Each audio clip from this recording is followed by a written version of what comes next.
At Wellington College we offer in the upper school 3 options for completing extended projects. There is the IB Extended Essay, the Extended Project Qualification and the Extended Project Prize. All of these opportunities develop key skills that universities are becoming increasingly interested in.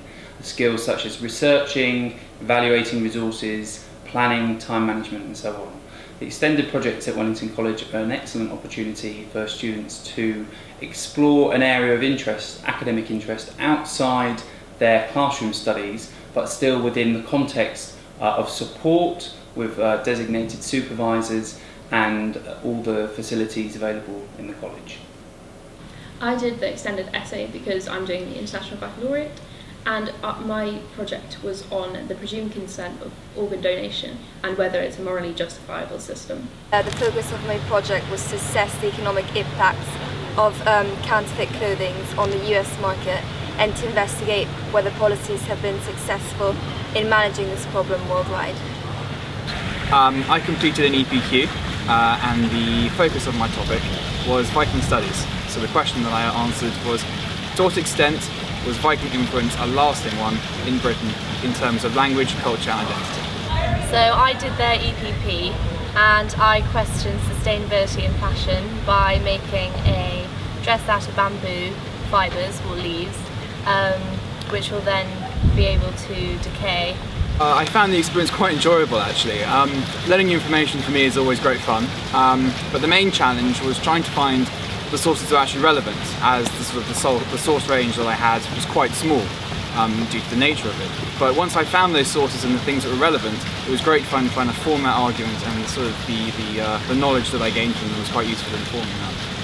I wanted to make sure I chose a topic that really interested me enough to write a 5,000-word essay on, and in order to find reliable data. I really enjoyed working on something that I found interesting myself, and so I really enjoyed researching into the background and the theory behind antibiotic resistance, and then furthermore I also really enjoyed the lab work associated with investigating this.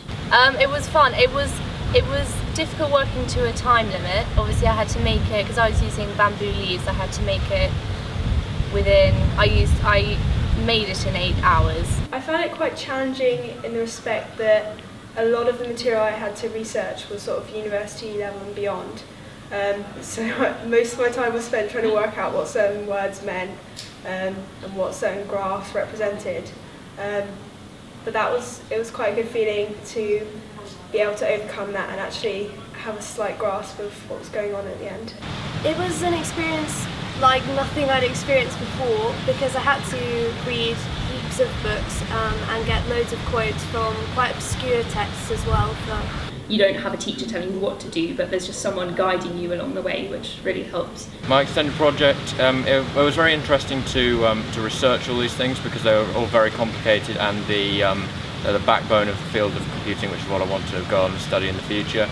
The experience was very stressful, although enjoyable in the end, because I did come out with a good piece of work, but I found that studying and looking at other philosophers for inspiration for my work was the easiest part, but coming up with my own ideas and presenting it in the way that I could portray my ideas the best was the most difficult. Well, it has definitely helped me understand how to tackle such important and big projects in a competent and structured way. So to understand the importance of the research and planning before actually writing such projects.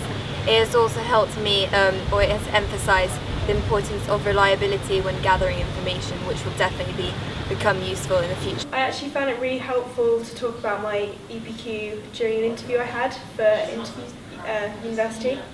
I feel like I can have an authoritative opinion on the topic because I've done so much research on it, and so it's been really useful for me to be able to speak about something that I'm passionate with, especially as I'm going into the medical field. So.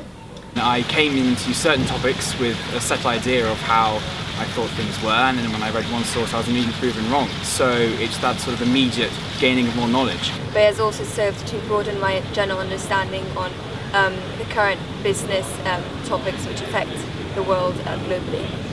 One piece of advice for anyone starting one of these extended projects, I'd say, is choose a question that you genuinely find interesting, because then when it comes to writing it and talking about it, you'll be far easier.